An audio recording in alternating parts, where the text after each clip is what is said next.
It's one of the most famous tales of the Old Testament. The fall of Jericho. It is the story of the incredible first battle fought by Joshua and the Israelites. They're taking no prisoners, they would clear the land by exterminating the army, and then turning on the civilian population and exterminating it. The fall of Jericho is the moment when the Israelites first conquer God's promised land. But for many, this story is simply too extraordinary. It may even be a complete fiction. Jericho really begins to put doubt in people's minds as to whether this biblical narrative hangs together historically as it is told. And yet for others, the Bible's version of events is based on a kernel of truth. Stories in the Bible don't come from nowhere. They're picking up real folk traditions, weaving them together into a story in the dim and distant past. And for one man, the archaeological evidence matches the biblical account word for word. To my mind, it certainly shows not only accuracy, but even an eyewitness account. For archaeologist Bryant Wood, scattered among the ancient ruins of Jericho is evidence that backs up one of the most incredible stories in the Bible: the fall of Jericho.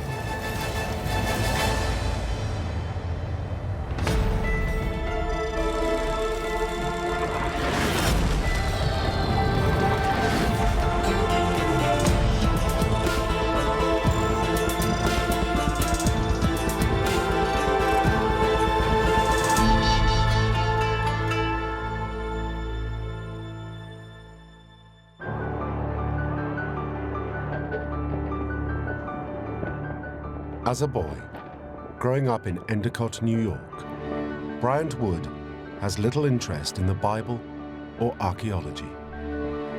Instead, he focuses on a promising academic and athletic career.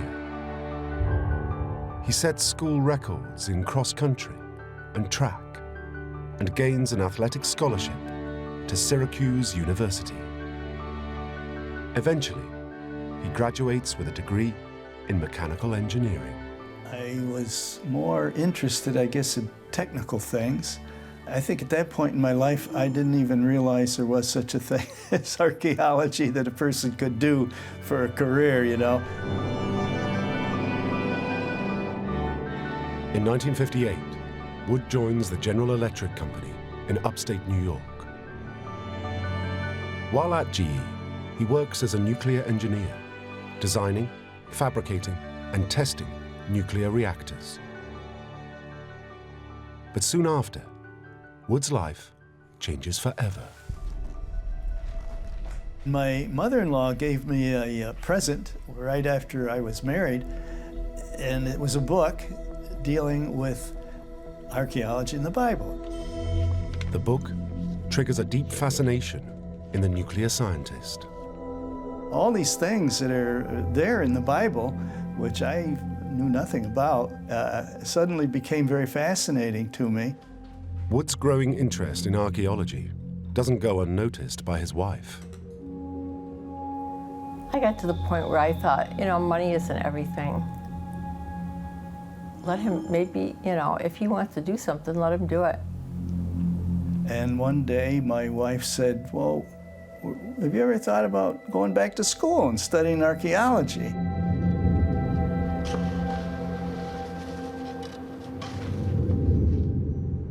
I thought, wow, that would be something.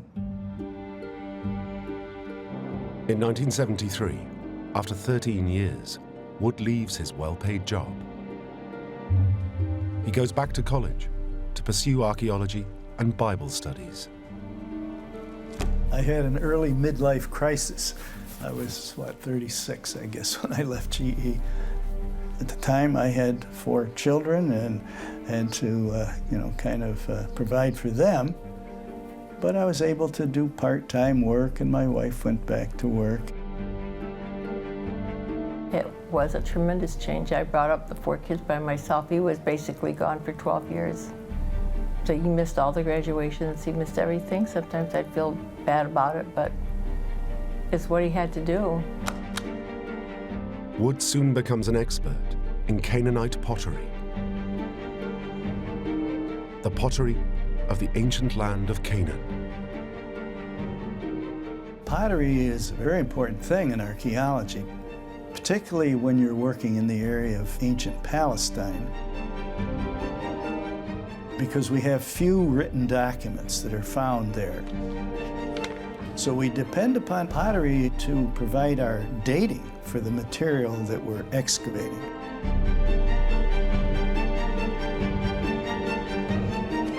Wood's expertise takes him to the heart of one of the greatest stories in the Bible. Joshua's attack on Canaan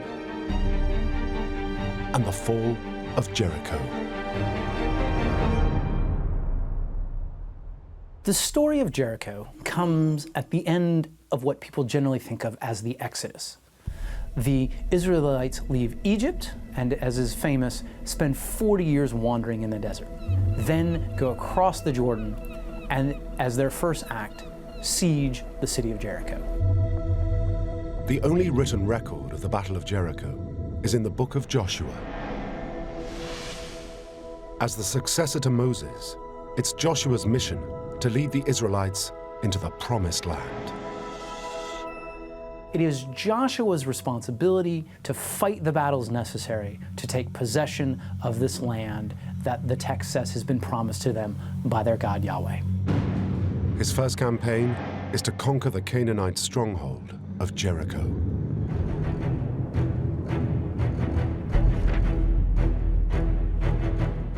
Wood soon discovers that the story has all the elements of a Hollywood movie.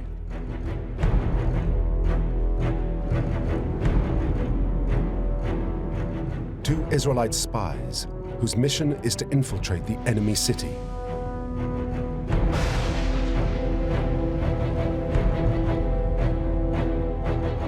Rahab, the prostitute with a heart of gold, who helps Joshua's secret agents sneak into Jericho. To get into Canaan, Joshua has to cross the mighty river Jordan. A miracle parts the waters. Joshua then lays siege to the fortified city. On the 7th day, the sound of trumpets and a chorus of shouting bring its walls tumbling down. The Israelites storm the city, slaughter its people, and burn Jericho to the ground.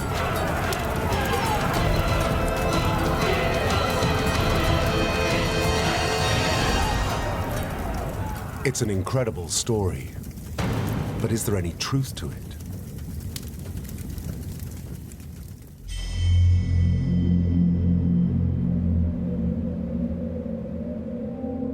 The ancient city of Jericho is one of the oldest inhabited cities in the world.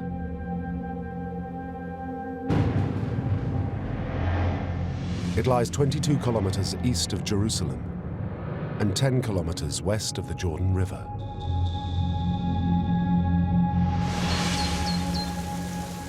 A large gushing spring and the fertile plain around it earned it the nickname, the City of Palm Trees. But today, it's known as Tel es-Sultan.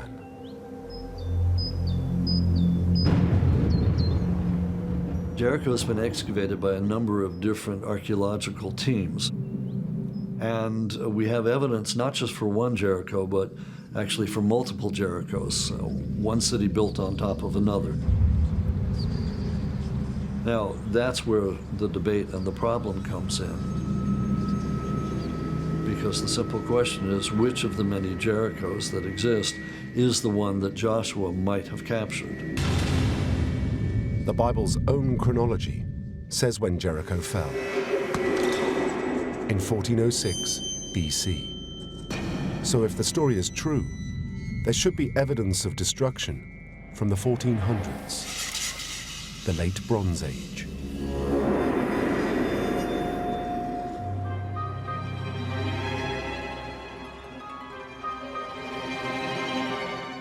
In the 1930s, British archaeologist John Garstang finds a network of collapsed walls. They seem to have fallen in a dramatic fashion. Garstang analyzes the Canaanite pottery. It's from the period experts call the Late Bronze Age. Garstang, who said that, he had late bronze material and the destruction happened around 1400 BC, which happens to be the biblical dating of the account in the book of Joshua about the destruction of Jericho. That means the walls were destroyed around 1400 BC. That's exactly the time frame of the Battle of Jericho in the Bible.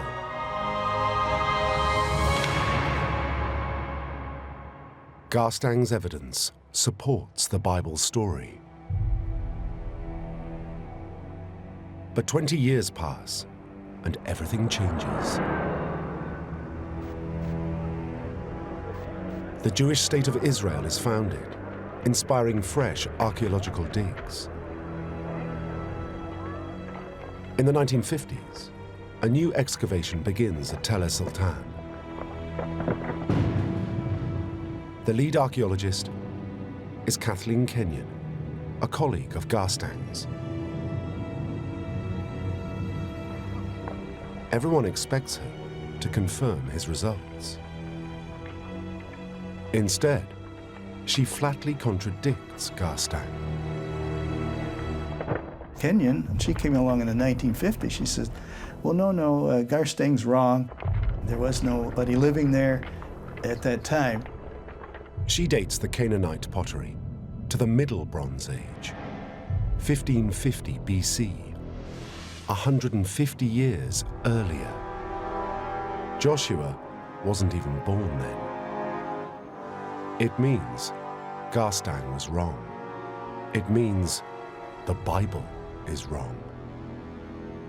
So if you go with Kenyon's dating, then that city that's destroyed at Jericho cannot have been destroyed by Joshua. Jericho is empty at that time. There is no city for Joshua to capture, meaning the story didn't happen. For more than 3,000 years, the Bible's story of the fall of Jericho was accepted as history. Now, in the space of a few years, it becomes a fiction. In the early days, the majority view was that that was a historical battle, and that has changed over time into where today the majority view would be that it's legendary. And Wood discovers that the damage to the Bible is even worse. There's no possibility that the Bible got its chronology wrong by 150 years. As a result, scholars are questioning the whole of Joshua's conquest. The book of Joshua talks about a blitzkrieg war. The Israelites came in and they conquered Jericho, Jerusalem, Megiddo, and Hatzor, all of those. If the battle at Jericho did not take place the way that the Bible says it did, then why should we believe the account for the capture of any of the other cities? Kenyon's discoveries at Jericho have called the whole biblical account into question.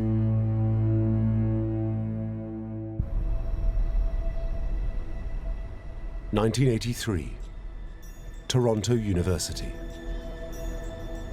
Bryant Wood, at last, completes his PhD thesis. He's only too aware that most scholars no longer believe the Bible's story of the fall of Jericho.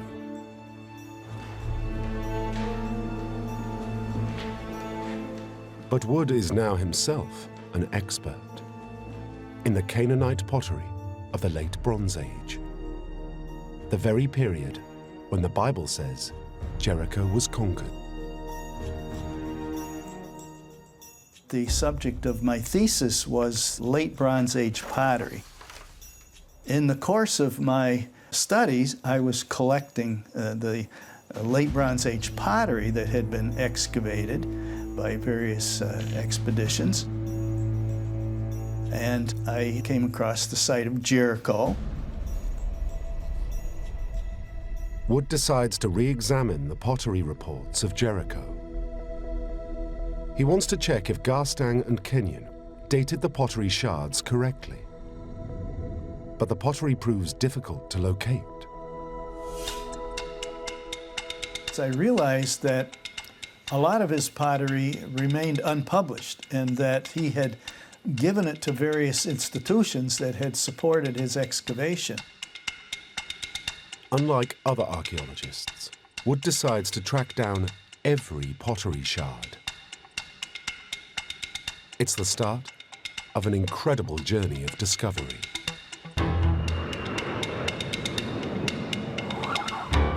So I traveled all over England, Scotland, Wales, some instances, other countries such as going to the Rockefeller Museum in Israel. When I went to the Louvre, they pulled out boxes, I swear, that had not been looked in since Garstang sent it there. Wood meticulously documents each piece. Archaeology is not only work out in the field excavating a site, sometimes you have to excavate a museum basement. I'd meet him someplace in France or England or someplace, and we'd have a nice vacation. Really, he wanted to go to the libraries and things like that. So I guess that's just my nature, that I'll go to great lengths to be thorough in my research and my analysis.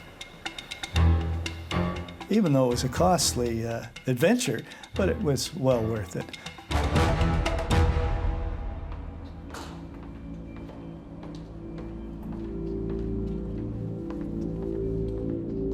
After months of checking, Wood makes a startling discovery. Kenyon had been selective in her examination of pottery. She never analyzed her local Canaanite pottery that she found in that destruction debris. She was basing it solely on the absence of imported pottery. That makes Wood doubt the reliability of Kenyon's dating of Jericho. He then checks Garstang's pottery. To his amazement, his original assessment was spot on. When I looked at the Jericho material, I saw pottery that was very definitely late Bronze Age. And when I looked at it, I could see, wow, this is late Bronze 1. Pottery doesn't lie. In Wood's expert opinion, the shards of Canaanite pottery are clear. They put the destruction of Jericho at precisely 1400 BC, the time of Joshua. Kenyon said there was no city or town or habitation during this time period. It's the 15th century BC. She said it was abandoned. Well, this is strange. Here's pottery that's clearly 15th century in date. It all means that the fall of Jericho did happen at the time of Joshua, just as the Bible claims. But did it happen exactly as the Bible says it did? What about Joshua's miraculous crossing into the Promised Land? The story of Rahab and the spies, the trumpets, and the tumbling walls of Jericho.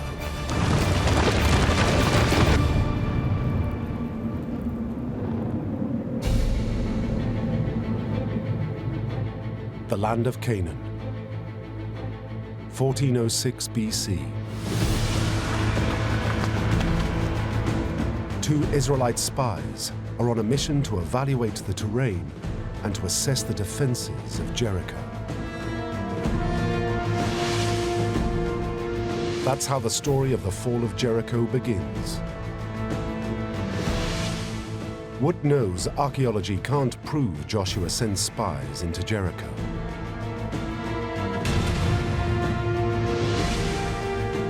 But the strategy seems correct on military grounds. Joshua is not only a great military strategist and tactician, he's probably one of the greatest generals of antiquity. His first tactical requirement is, of course, to gather as much information as he can about the enemy. If the account of Joshua is a fraud, then it was written by someone who really understood the nature of combat.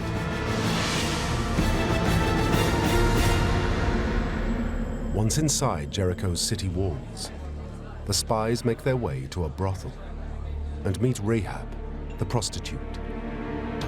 When the king of Jericho discovers that spies have entered his city, she hides them under sheaths of flax, drying on the roof. Biblical archaeologists would regard the truth of the Rahab episode as futile speculation. But Wood finds that experts on military strategy have no such qualms. Well, like all good agents, they are looking for a place to gather information. Where would you go inside any city, even today, where strangers would not be recognized, where there's a lot of loose talk, and where all kinds of people at all kinds of social levels interact? The answer is a whorehouse. So the spies sneak out of Jericho. They complete their mission by going back to Joshua. Joshua begins to make preparations for invading, but he's got a bit of a problem because they have to cross the River Jordan before they can get to Jericho.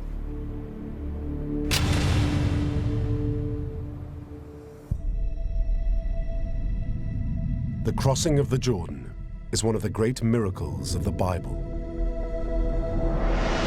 It's springtime, when the snow melt swells the rivers.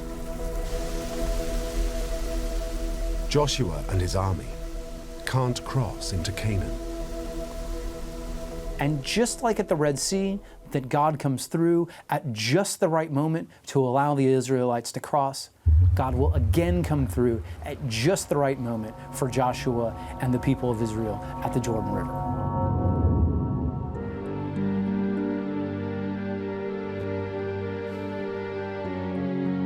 As a scientist, Wood wonders if there's a natural explanation for the miracle, such as an earthquake. He discovers that the Jordan River lies on the edge of a tectonic plate that runs all the way down to the Rift Valley in Africa.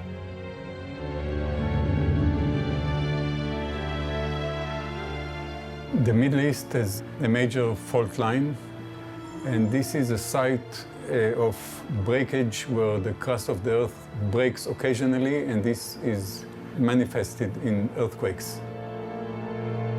Wood finds records that show in 1927 an earthquake dammed up the River Jordan. For 20 hours, the waters cease to flow. An earthquake can dam a river if a large landslide falls inside it. And we have evidence and written reports about such events in the past. It is very likely that an earthquake facilitated the crossing of the Jordan by the Israelites. A rockfall or a landslide made it possible to cross easily. But Wood finds that military experts disagree with the earthquake idea.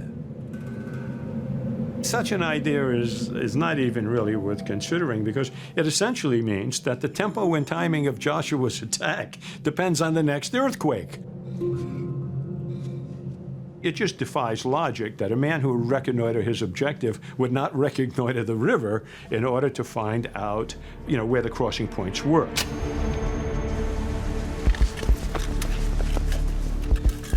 A very simple way of crossing a swift river or stream was, of course, to break the speed of the current. The most common way is to simply put something upstream that takes the force of the current. Porus, when he fought against Alexander, used elephants to do it. And the American wagon trains crossing the American continent did it by putting their wagons or their livestock upstream. Theories about the crossing of the Jordan are speculative. But for Wood, they do show it was possible. Depending on how you view that event, a miracle or a natural catastrophe, whatever, it could certainly happen just as it's described in the Bible. Wood is satisfied that the date and start of the Joshua story is historically possible. The real challenge for Wood is Joshua's attack on Jericho itself.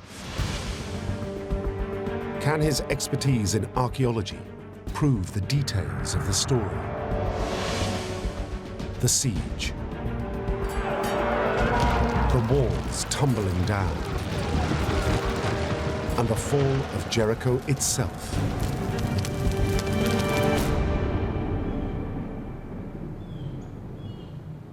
The Bible says the siege took place in the spring, just after the harvest. Now, when the spies went in to Jericho and they went to Rahab's house, she hid them under the flax on her roof. Well, the flax was up there because it was drying, and that's another indicator that it was just after the harvest. That's an unusually precise detail for a story set 3,500 years ago. Wood wants to see whether archaeology can confirm the season and duration of the siege. He sifts through the excavation reports of Garstang and Kenyon. He's looking for any clues they may have overlooked. He's intrigued by one of their discoveries. They found rooms with large storage jars. The jars were full of grain, untouched for thousands of years.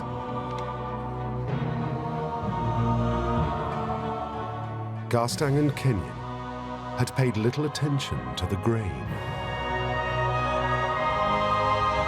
But to Wood, it's evidence that the siege occurred soon after the spring harvest, just as the story says. It's obvious that this grain had just been harvested because the jars were full. They had not used this grain yet. And that again agrees with the Bible.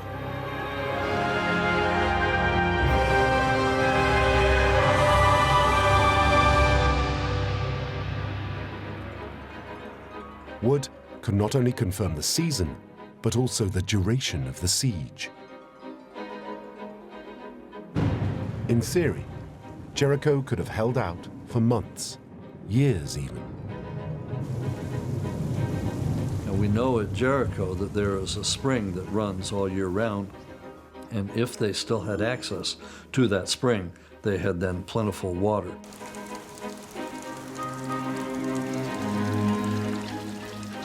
We're also told in the biblical account that the harvest had just taken place. So there should have been a lot of food there. But the Bible is quite specific about the length of the siege. It says it only lasted 7 days. That's another very precise detail. And it's also confirmed by the jars of grain. It was not consumed. The jars were full. And so the siege of the city was very short. The Bible tells us exactly how long. It was 7 days. So the jars of grain correlate very nicely with what we read in the Bible. The pottery confirms the dating of the Bible story. And the grain backs the timing of the attack. But can Wood explain the collapse of the walls and the destruction of the city?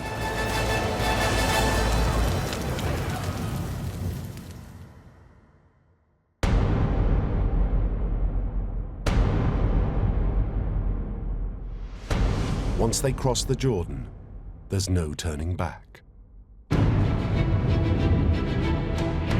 The die is cast. Joshua leads his army towards Jericho. The city closes its gates, and its population is sealed in. Confronting Joshua are the walls of Jericho, tall and impregnable, or so they seemed. The Bible says Joshua marched his priests, the Ark of the Covenant, and the whole army once around the city every day, for 6 days. On the 7th, they march around the city 7 times. And on the 7th lap, the shouts of the Israelites and sounds of the trumpets create a deafening noise. And the text tells us that it's in that very moment that these massive walls of Jericho come tumbling down, such that the army can go straight up into the city, and they kill every man, woman, beast, and child they can find. It is presented as complete and total annihilation.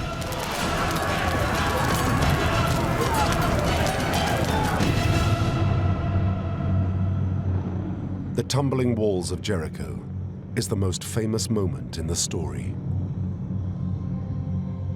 Wood decides it's time to see the evidence for himself.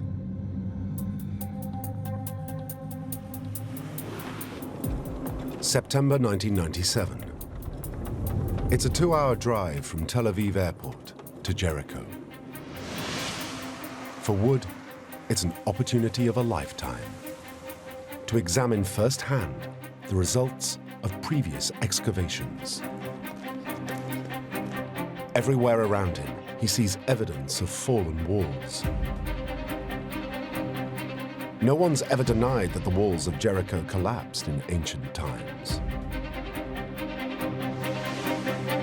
We have to remember that this is not the only time that the walls of Jericho came tumbling down. They seem to have done it with some frequency. The real question is whether they collapsed at the time of Joshua's attack. The Bible says yes, it was a miracle. Wood wonders if there might also be a natural explanation.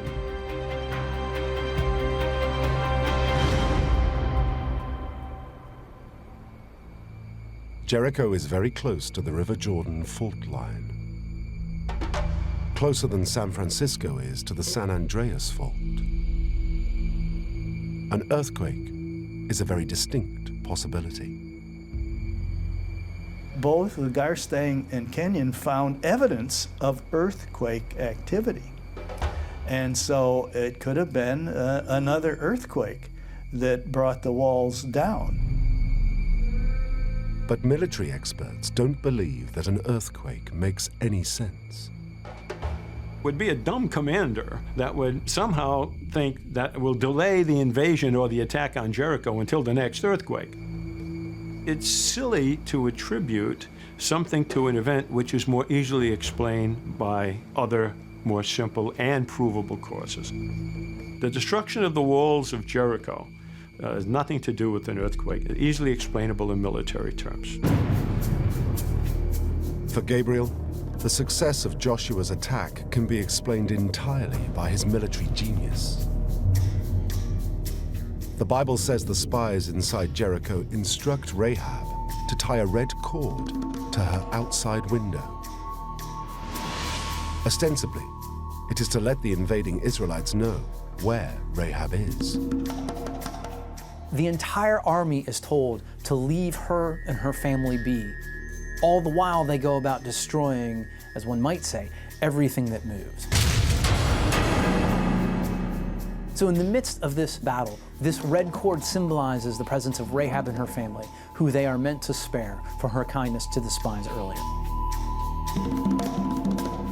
But Gabriel doesn't buy the traditional explanation. The crimson cord is hung on the window on the outside of the wall, which means, of course, it could not be seen from inside the wall. Now that raises the question, if it wasn't to warn the Israelites about where Rahab lived, what was the purpose of the crimson cord hanging from her window on the outside of the wall?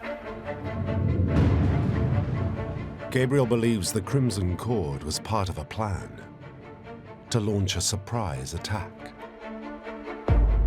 The purpose of that cord is to identify the point of access for Israeli small special operation teams over 7 days to gradually put men up that rope into that apartment until they have a force inside that can be used for a surprise attack.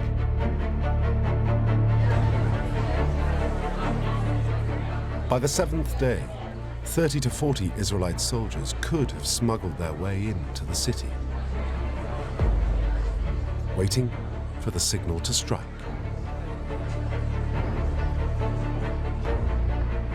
Then one day, the army forms again. And then suddenly, boom, there's a blustering of noise where there had been silence. There's drums, there's the blowing of the shofar. The attack is coming.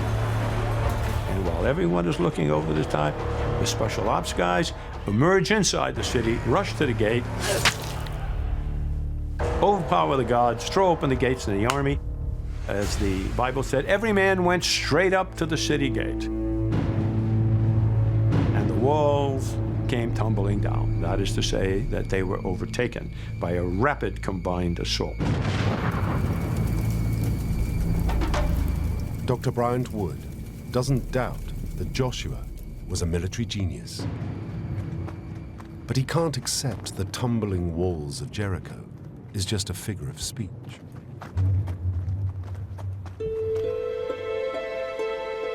Rather than speculate about military tactics, he wonders if archaeology has the evidence.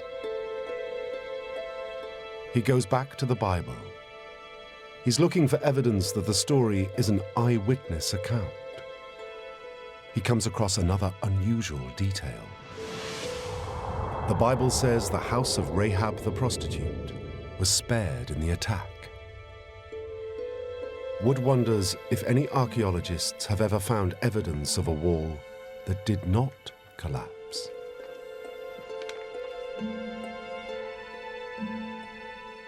In 1907, a German team dug on the north side of the city wall. What they found has been gathering dust for more than a century. But for Wood, it proves to be pay dirt.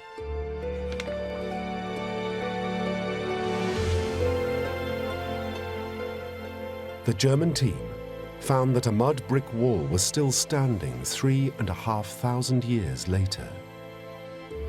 It's just the kind of detail that makes Wood think the Bible is an eyewitness account. Was it Rahab's wall?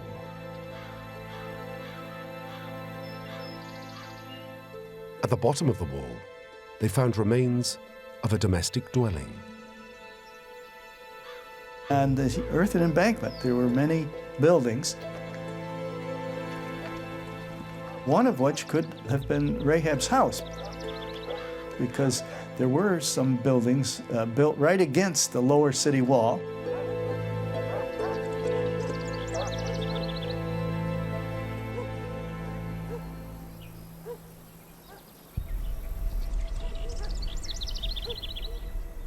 So far, Wood finds an explanation for almost every detail in the Bible's story, from the planning and timing of the invasion to the tumbling walls themselves.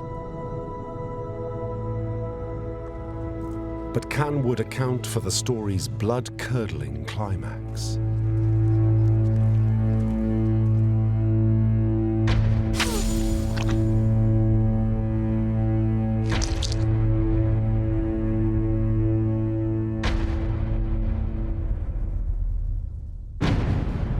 After Joshua's army invade Jericho, they kill all its people. But they don't stop there. The Bible tells us that after the Israelites entered the city, that they set it on fire. And that's as much as we're told. It was a massive destruction. The devastation is total. Well, almost. The Bible says the Israelites don't actually plunder the grain for their own use. They leave it behind.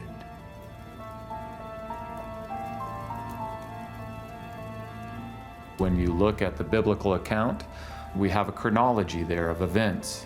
We have the Israelites attacking, we have the wall collapsing, the Israelites go up into the city, they attack the city. They don't plunder it, but they burn it as an offering to the Lord.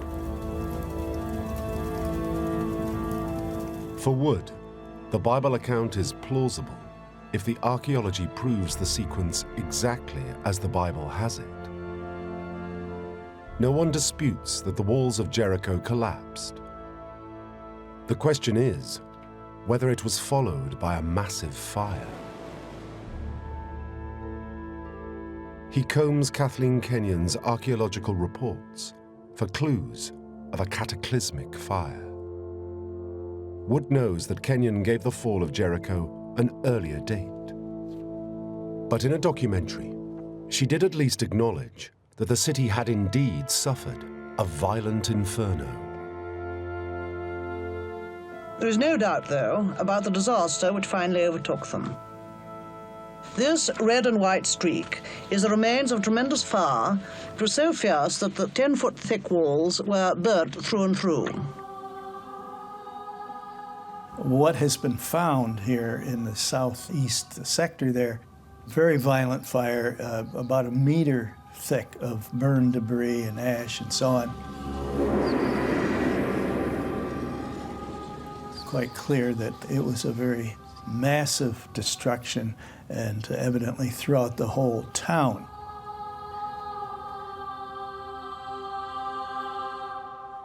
So there was a fire.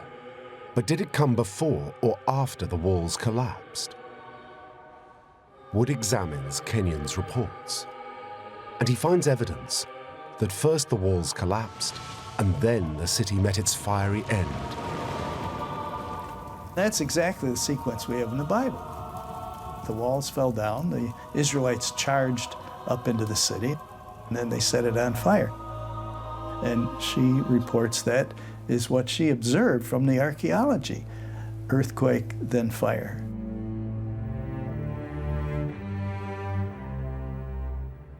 For Wood, there's only one piece of the jigsaw to fit in. Joshua's decision not to plunder the grain. How on earth can Wood prove this extraordinarily precise piece of detail?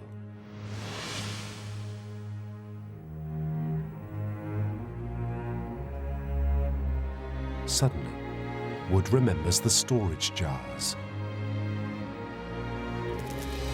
They were evidence of the season and duration of the siege. But clearly, they're also evidence that Jericho was not plundered, just as the Bible claims. The fact that it was left there to be burned in the destruction is very unusual and very rare, and we just don't find that in other sites that have been excavated. So when you look at all of this evidence, you compare it to the narrative, we see very detailed correlation there. And to my mind, it certainly shows not only accuracy, but even eyewitness account recorded at the time that it happened.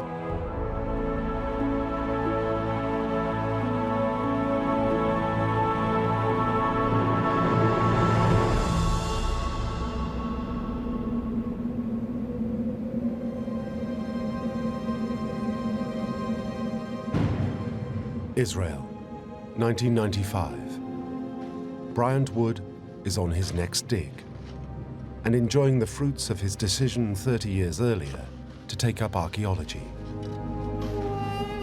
Aided by geology and military strategy, he has overturned 40 years of skepticism towards the story of the fall of Jericho. What a difference a shard of pottery and a grain of wheat can make. But that same year, grain from Jericho is subjected for the first time to radiocarbon dating techniques. In theory, a C14 test is more accurate than pottery. The test results come as a nasty surprise to Wood that could undo all his good work. The grains are dated to 1550 BC. Plus or minus 110 years. That's a full 100 years before the time of Joshua. The grain at Jericho has been dated, and it gives a date that's closer to Kenyon's dating, and scholars say, Kenyon was right after all, Garstang was wrong, and Wood is wrong, and anybody who thinks that it was destroyed at the biblical time period, 1406, they're wrong. But Wood is not disturbed. Along with many others, he doesn't consider carbon dating is always as reliable as archaeology. A number of carbon-14 results about the 2nd millennium BC have been found to be unreliable. Well, wouldn't it make more sense, since we have such an incredible correlation between the biblical account of the Battle of Jericho and the archaeology that was found, that maybe Kenyon got her chronology a little bit off, and that should be adjusted, as Garstang said that it should be, as Dr. Bryant Wood says that it should be? For Wood, the problem lies less with the reliability of archaeology versus carbon dating than with the attitude of the mind. We've been talking about Jericho. A lot of scholars already have their mind made up that these early chapters of Joshua and earlier books are not historical. And so they don't bother looking for possible correlations. But a person like myself, I have a high regard for the Bible, and so I'm willing to spend the time and energy looking for correlations, and there are plenty. The Great Battle of Jericho may have been fought 3,500 years ago, but it is not over yet. Today, it is fought over among the academics. But Bryant Wood is steadfast that the archaeological evidence matches the biblical account of the city's destruction. As far as I know, there's no archaeological find that contradicts what the Bible says. The only problem is how people interpret the archaeological finds. To this date, less than 50% of Tel es-Sultan has been excavated. Future digs could well unearth the definitive truth behind the destruction of the ancient city of Jericho.